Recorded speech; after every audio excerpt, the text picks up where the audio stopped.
اسی مہمان ہیں حضرت علامہ مولانا محمد احمد چشتی صاحب کی طرف آتا ہوں۔ اور قبلہ سنائیں، کیا حال چال ہے آپ کا؟ ٹھیک ہے؟ صحت طبیعت ٹھیک ہے؟ ماہ رمضان المبارک کیسا گزرا ہے آپ کا؟ اللہ پاک کرم فرمائے۔ اچھا نا صاحب، یہ ہماری برکت رمضان کی خصوصی ٹرانسمیشن چل رہی ہے۔ میں چاہ رہا ہوں آپ نماز کے حوالے سے اس کی ماہ رمضان المبارک کے حوالے سے کوئی فضائل یا فضیلت بیان کریں ناظرین تک۔ جناب علامہ احمد چشتی صاحب۔ بسم اللہ الرحمن الرحیم۔ ماشاءاللہ۔ میں سب سے پہلے مشکور ہوں صاحبزادہ قاری ابوبکر نقشبندی صاحب آپ کا، اور یہ جو ظفروال سے ادریس اسٹوڈیو اور آفت ساؤنڈ سسٹم، ان کی طرف سے پوری دنیا میں یہ جو برکت رمضان ٹرانسمیشن چل رہی ہے، اللہ کریم ان کے اس ٹرانسمیشن میں اپنا کرم، اپنا فضل شامل حال فرمائے۔ آمین۔ تو جس طرح قبلہ قاری صاحب آپ نے پوچھا، رمضان المبارک کی ببرکت گریاں جو اپنی رحمتیں اور برکتیں سمیٹتی ہوئی اپنی منزل کی طرف رواں دواں ہیں، بے شک۔ تو عبادت و ریاضت کا سلسلہ بھی جاری و ساری ہے۔ تو نماز کے حوالہ سے آپ نے سوال کیا، تو اللہ تعالیٰ نے قرآن مجید فرقان حمید میں دوسرے سپارے کے اندر اعلان کیا، فرمایا یا ایھا الذین آمنوا استعینوا بالصبر والصلاۃ، فرمایا اے ایمان والو دو چیزوں سے مدد طلب کرو، سبحان اللہ۔ پہلی نماز اور پھر صبر۔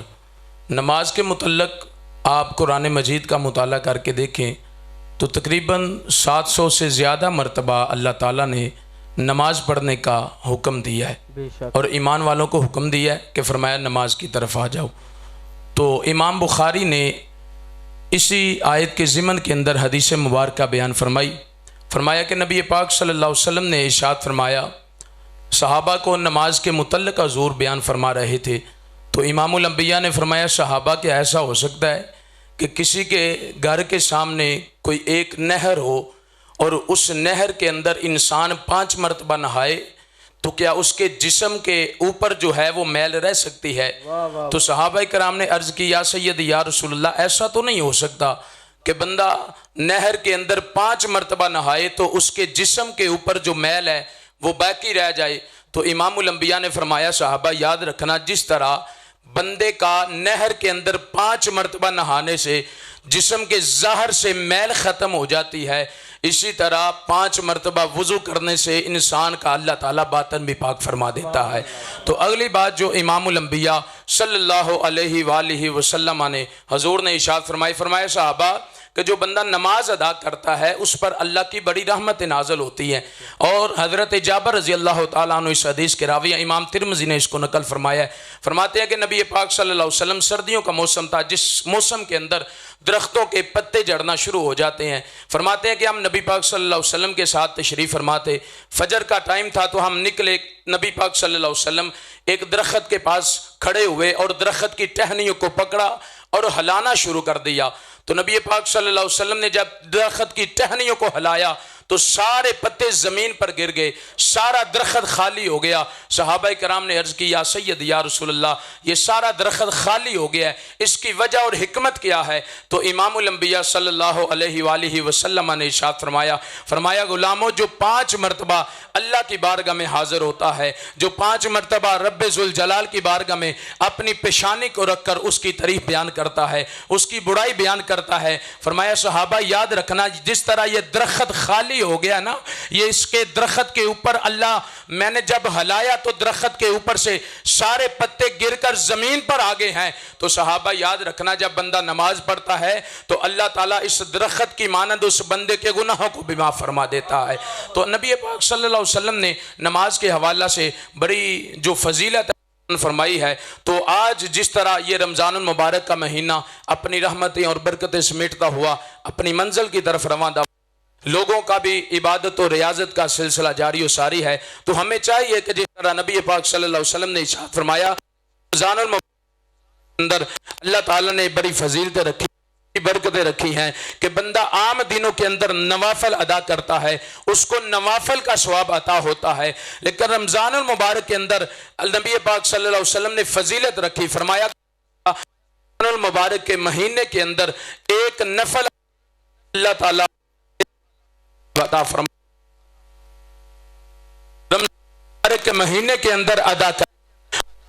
اس کو عام دنوں کی مناسبت 70 فرضوں کا ثواب عطا فرمائے گا۔ تو ویسے بھی رمضان مبارک میں بڑی رونقیں ہوتی ہیں مساجد کے اندر اور مدارس کے اندر، تو اللہ رب ذوالجلال کی بارگاہ میں دعا ہے اللہ تعالی ہم سب کو عبادت و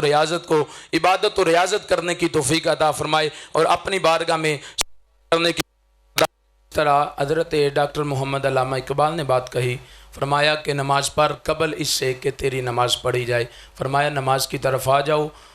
ورنہ ایسا ہوگا کہ اگر آج تم نماز سے غافل رہے تو ایک دن ایسا آئے گا کہ لوگ تمہاری نماز کو ادا کریں گے۔ انسان کی زندگی ہے، انسان نے ایک دن اس دنیا سے جانا ہے، تو اسی متعلق حضرت ڈاکٹر محمد علامہ اقبال نے جو اگلی بات کہی، فرمایا آتے وقت اذاں ہوئی جاتے وقت نماز، اتنے قلیل وقت میں آئے چلے گئے۔ تو اللہ تعالیٰ نے جو سانسیں عطا فرمائی ہیں، ہمیں زیادہ سے زیادہ چاہیے کہ ان سانسوں کو رب ذوالجلال کی بارگاہ میں گزاریں، اللہ کی بارگاہ میں اپنی پیشانی رکھیں، اللہ کی بارگاہ میں قیام کریں، رکوع و سجود کریں، اسی میں ہماری بقا ہے، اسی میں ہماری کامیابی ہے۔ تو اللہ رب ذوالجلال کی بارگاہ میں دعا ہے اللہ تعالیٰ ہمیں اپنی بارگاہ میں جھکنے کی توفیق عطا فرمائے اور اللہ تعالیٰ ہم سب کو 5 گانا نماز پڑھنے کی اور نماز کی پابندی کرنے کی توفیق عطا فرمائے۔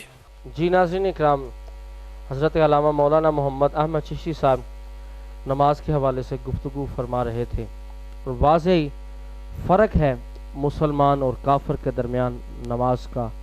اور جو لوگ نماز کو قائم کرتے ہیں، خالی نماز یہ نہیں ہے کہ 5 وقت مسجد میں جانا نماز پڑھ لینا، یہ تو 1 گھنٹے کا کام ہے۔ نماز کا قیام کیا ہے، نماز کو قائم کرنا کیا ہے، کہ اگر ہم 1 گھنٹے کے لیے 500 نمازیں ادا کرتے ہیں تو باقی 23 گھنٹے معاشرے کے اندر اس نماز کو قائم کرنا ہے، جھوٹ سے بچنا ہے، غیبت سے بچنا ہے، کسی کا برا نہیں چاہنا، یہ اصل نماز ہے۔ جب کسی کے خلاف کوئی کام کر رہے ہوں ہمیں خیال آئے کہ میں ایک نمازی ہوں، جب جھوٹ بول رہے ہوں تو ہمیں خیال آئے کہ میں ایک نمازی ہوں، جب غیبت کر رہے ہوں تو ہمیں خیال آئے کہ میں ایک نمازی ہوں، اور